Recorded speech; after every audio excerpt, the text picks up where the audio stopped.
Le franc CFA nous a été imposé pendant la colonisation. Pendant la colonisation, nous n'avons pas été consultés par la France. Le franc CFA. Avec le franc comorien qui, lui, vaut 0,002 €, ce sont les deux seules monnaies coloniales encore utilisées dans le monde. Plus d'un demi-siècle après l'indépendance de ces pays, c'est toujours la France qui gère la monnaie de ses anciennes colonies. Une situation unique au monde. La France est le seul État au monde qui gère encore la monnaie de ses ex-colonies plus de 50 ans après leur indépendance. On peut appeler ça un non-sens, hein. Comment on l'explique ? En 1945, la France crée une unité monétaire, le franc CFA.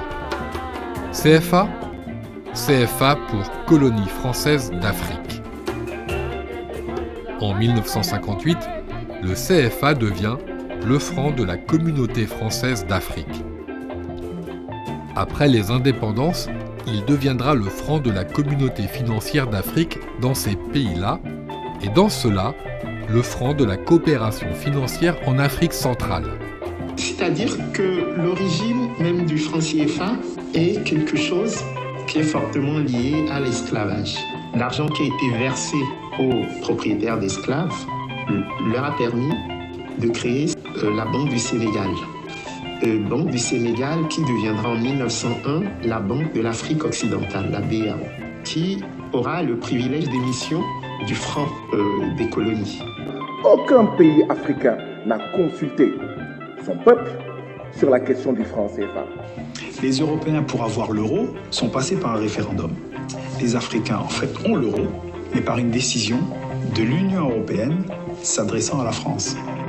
Rappelez aussi que le 21 décembre 2019, Macron avait dit « J'ai entendu la jeunesse africaine ». C'est aussi en entendant votre jeunesse que j'ai souhaité engager la France dans une réforme historique. Nous, on s'en fout, on s'en moque d'Emmanuel Macron. C'est pas à lui qu'on parle. Si le Maroc, l'Algérie et la Tunisie ont pu sortir de la zone franc 2 ans, 3 ans seulement après leur indépendance, comment justifier que le Sénégal, plus de 60 ans après l'indépendance, la Côte d'Ivoire, le Mali ne sortent pas du franc CFA? En clair, ces 14 pays africains sont sous la tutelle du ministère français des Finances. Dans les faits, le Trésor public français, donc l'administration française, fixe le taux de change en euros du franc CFA.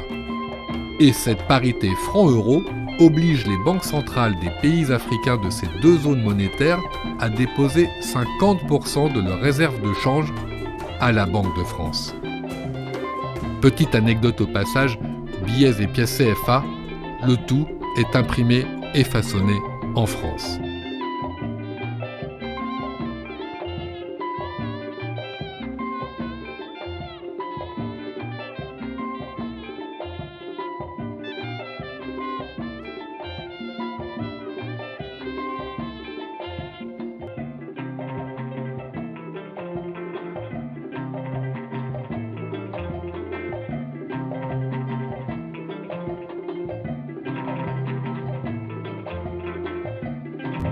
Sylvanus Olympio, premier président de la République du Togo, voudra en finir avec le franc CFA.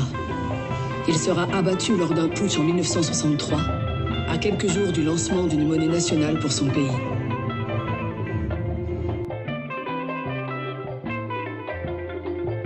Olympio a eu des problèmes avec les impérialistes, les colonialistes français assez tôt.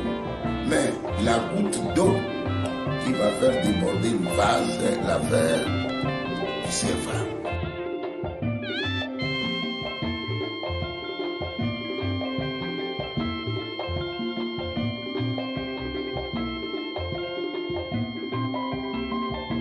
Modibo Keïta au Mali, Sékou Touré en Guinée sont sanctionnés.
Questo si chiama franco CFA. È la moneta coloniale che la Francia stampa per 14 nazioni africane, alle quali applica il signoraggio e in forza delle quali sfrutta le risorse di questa nazione.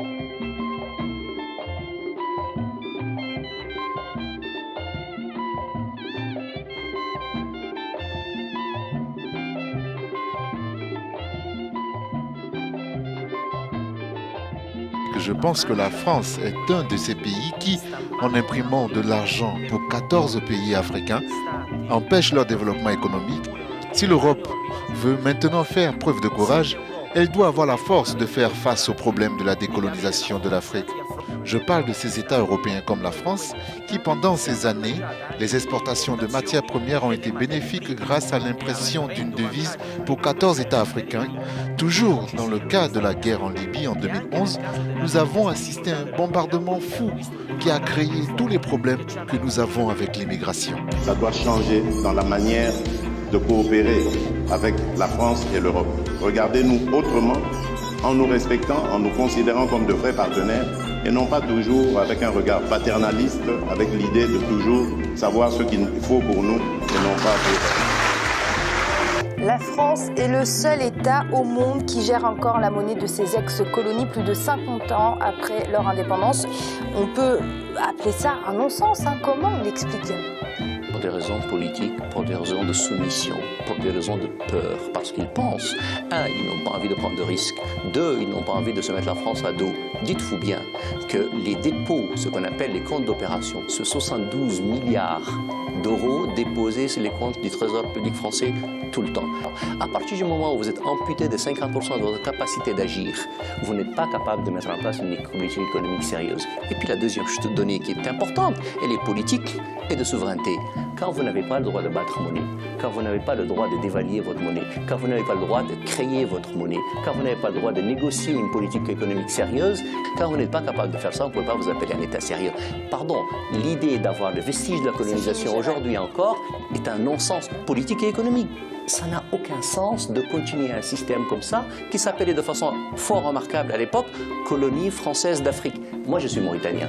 Mon pays est sorti du franc CFA depuis 1973. On a une monnaie qui vaut aujourd'hui le double du franc CFA et on a besoin d'une devise plus importante. Et on n'a pas la croissance la plus faible de la région. L'important, c'est est-ce qu'une famille est capable, dans notre zone, de s'endetter pour acheter son logement? La réponse est non. Les 90%, ils ne peuvent pas s'endetter pour acheter leur logement.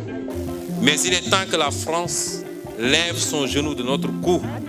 Il est temps que la France nous foute la paix. Polilalo